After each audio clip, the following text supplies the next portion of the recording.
Danielle here. I wanted to do my first deck profile for the game My Hero Academia, and this will be for Tenya Iida. So I currently have this deck built to be built around the symbol Void. So every card in this deck will have the symbol Void.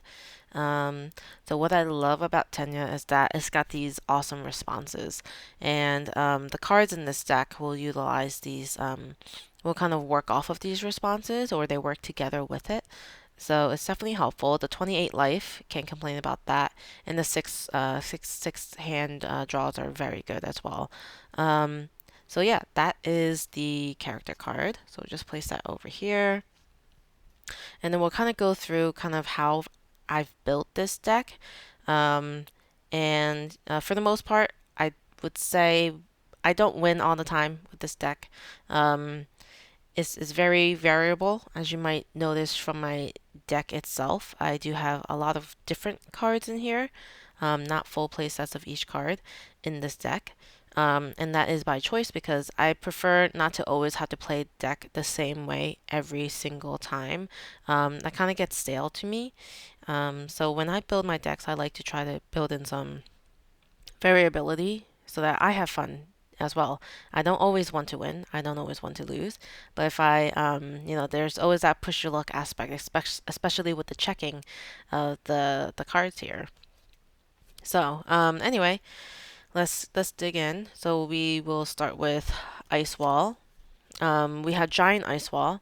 So this is just one I have in this deck. I mostly just use it for the ranged because there is a card that allows me to count how many ranged cards are in my discard pile, and for every 4 ranged cards in the discard pile, I could draw 1 card. So that is an enhanced ability, and so having this is not terrible.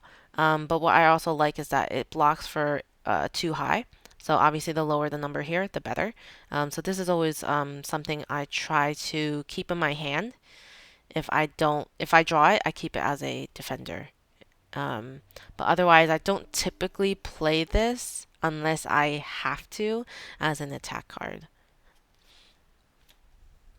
Next, we'll talk about Reciprocal Burst. I do run 3 of them. And these are probably my favorite ones to kind of end the game with. So it kind of sucks when I get them early on because I kind of just want to wait so I could build it up to be something more powerful.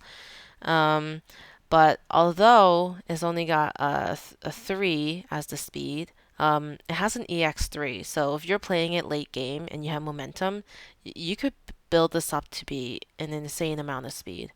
And then what's even more amazing is if you use the enhance. So the enhance says discard 1 momentum, and this attack gets plus X damage, where X equals the speed of the attack minus 3. So after you buff up the speed, you can buff up your damage just as easily.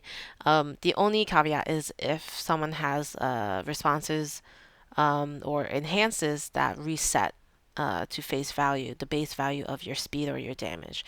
That could kind of ruin this combo. But regardless, I think it's worth it to play this. There are cards that also can mute, basically like mute foundation abilities. So if you know there's a foundation out there that can kind of mess with this, you might want to use an enhance first to kind of say, nope, there's a first enhance on Natural Leader that says those card abilities on that foundation will not work. So yeah, this is definitely a staple in my Iida deck.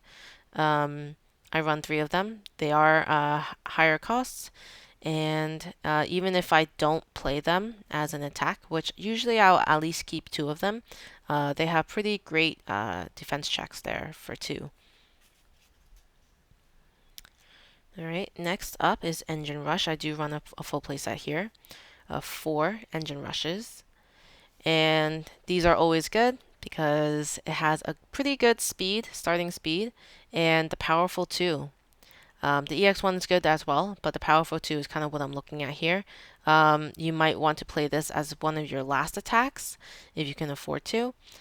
This way, hopefully your opponent will have minimal foundations to check with. And then if you were to do at least one EX1 and then the rest of your momentum to be used for your powerful 2s, and then after you do that, you just end the enhanced step, then you're pretty much set. You're doing probably at least 7 damage, if not more, from your other enhances before that. This is good too because you could use this enhance to draw 2 cards. It's likely if you were to increase this to 6 speed at least, and you played this late in your turn, that it won't be blocked. And so you can draw 2 cards at the end of that turn. And then, of course, you can continue playing your turn with those 2 cards. So another great staple, obviously. So we have a flying thruster kick. I do run 3 of these. I try to run a lot of kicks. And so we have an EX2, which is helpful because this is a 4. And the deadlock is alright. I don't use the deadlock very much, so I don't have this card for the deadlock, but it would be neat if I could use it more often. But basically, you add the top 2 cards of your deck to your momentum. So if you did that, then these would be amazing with the powerful 2s and the EX3s. Like, you'd be unstoppable at that point. But yeah, another good thing is if you didn't end up using this as an attack card, then you could use it as a defender card. So it just checks for 1 for a mid, and overall not a bad card to have. I have three in my deck. And then we've got Reciprocal Extends. I do have 4 in here. Overall, it's a simple one. You want to play this earlier in your turn because the enhance says your next kick attack this turn gets +2 speed and +2 damage. So if this was your last attack, you're kind of wasting this card away. So definitely this would probably be either my first or second attack if I had 2 or 3 more attack cards in my hand. So anyway, this is also an enhanced draw 1 card. So very helpful. Mid blockers are also very good because you could always be prepared to block a high or a low for at least half the damage. Half the damage rounded up. All right, flying thruster kick. I think yeah, just one of these are in the deck. This isn't bad at all. I like that it's a 1 blocker as well, and then we have the EX2, and the enhanced is always useful. So it's a 4 high for 4 as a base. Enhanced, this attack is +2 damage, but only playable if this attack has received a speed bonus. So the speed bonus is pretty easy. If you want to use your Tenya ability, which has a response of once per turn after an attack is played, it gets +3 speed. And if it's my attack, blah blah blah, then that could help do this, give it +2. So it would be like a 7 high, 6 at least if you wanted to do it that way. Right, and then we have our final attack cards. So these are massive flash freezes. I have 4 of them. And again, these mostly I do use for the ranged to be in my discard pile. So I have a total of 5 ranged attacks. And this isn't actually terrible. You kind of get like a ping at them for 3 damage because this is 5, and if you can increase the speed by 1, 2, or 3, I think, that's fine. If I were to replace any cards with other ones, I would probably think about removing one of these, or at least removing the giant ice wall, at least. But yeah, these would kind of just be swapped out for other cards if needed. But I haven't really had an issue with these. I like having at least 5 in my deck so I could utilize that foundation enhance that allows me to draw 1 card. So those are all my attacks. All right, and then we have foundations. We have heroic lineage, and I do run 4 of these. These are awesome cards. I have never gotten all 4 out, but if I could, every game, I think that'd be epic. I've gotten usually around 2 per game out at a time. So response commit after your rival's attack receives a damage bonus. It gets -3 speed, but then you could also use it on yourself with the response commit. after your attack receives a speed bonus, it gets +2 damage. So this works perfect because Tenya gives you a speed bonus. And whenever you get a speed bonus, you can respond and get +2 damage. So if you had 2 of them out, you'd give yourself +4 damage total. So these definitely help. You need these in your Tenya deck. You definitely do. And I do recommend running 4 of them. So self-assured, we have 2 of them. They are unique, so I don't think you need more than 2. 1 might even just be enough if you wanted to swap it out for something else. But self-assured is it's pretty helpful because you could change the zone of the attacks, or like I had mentioned before, you could destroy it and draw 1 card for every 4 ranged attacks in your discard pile. So this is the card that is cheap to play. You get in your foundation if you need a card because maybe you're trying to defend and you don't have a good defensive card. You could just last ditch effort destroy this, draw 1 card for every 4 ranged attacks in your discard pile, and that would be late game because you want to wait until you have the 4, obviously, which might take a while. Fulfill my duty is next. I have a whole playset of these. Destroy Endless Enhanced Up. This has been incredibly helpful. It's only 2 costs, not bad, and definitely, I would say I need these in here because as your opponent might be buffing up their, or you're noticing that they often buff up their attacks, their speed, their damage, you might want to just utilize Tenya's ability, Response, after your rival plays an attack. You may play the first enhanced ability during its enhanced step. So that's like every time they play an attack, you could play the first enhance. If your first enhance was destroy and this enhanced step, then they can't buff up their speed or damage. So definitely recommend having these. Not sure you need 4, but the fact that you have to destroy each of these when you use them, I think it's a good idea to have 4. Next up is Natural Leader. So I use these often in this game. So basically, for me, I would use the Enhance Commit, this mid or kick attack, which most of these are mid or kick attacks at least.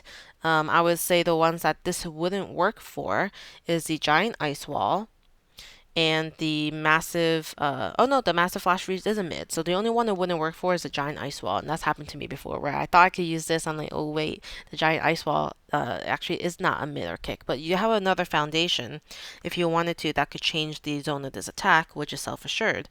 You could commit it and change the zone of this attack, so not terrible, you can make it work. But mostly what I would use this for probably is the first enhance on your opponent's side. So you can commit this card and choose 1 viral foundation, and the abilities on that chosen card cannot be played for the rest of the enhanced step. So that's pretty neat because basically you know, well, hopefully you might know what foundations they have that could really make things bad for you. And if you have the first enhance, and you likely will with Tenya, then you can play this, and yeah, you can have all 4 of these out at a time. It's very cool. Calling for backup. I've got 4 of these. So you can flip these over to activate the enhanced, draw 1 card. So why wouldn't you do this? You could always do this after you play your response that you do your first enhance. But otherwise, you can still play this, and if it's not your first enhance, you do have to discard a card after you draw, which isn't the end of the world. I do have 4 of these. They're so cheap, and they block well with a mid. Clever Distraction. 4 of these as well. So this could help you basically defend better against your opponent. So this high or low attack is -2 speed, and if the attack you're trying to defend against is not a high or low, you could always utilize the self-assured to change the zone of the attack to a high or a low, and then that attack will get -2 speed. So you have 4 of these. You could have multiple of them out, so you could potentially do -8 speed if you wanted to for whatever reason, but that is an option. Let's do Precise Control. I have 2 of these. It has Breaker 1. Add this card to your hand. So for whatever reason, you don't have a high hand count, I guess, or helpful cards in your hand, you could just enhance, pick this up, and add it to your hand. And it's a mid blocker, so pretty good. I run 2 of these. Stronger in Darkness, I do run 4. They cost 0, so I was like, why not? It blocks for 3 high, so I wouldn't typically use it as a blocker unless it was for a high attack. But this is helpful if you were to be forced to commit Iida, which I try not to. That is not ideal to have this character committed. But if all else fails, you can always utilize Stronger in Darkness, and you might actually be more incentivized to do so if you had more than one out. Because if your character is committed, this attack is +1 damage. So that's pretty neat. And then lastly, we have Keen Observation. Flip is a response. After your rival loses health due to an effect, your rival loses 1 health. So that means they can lose an additional health.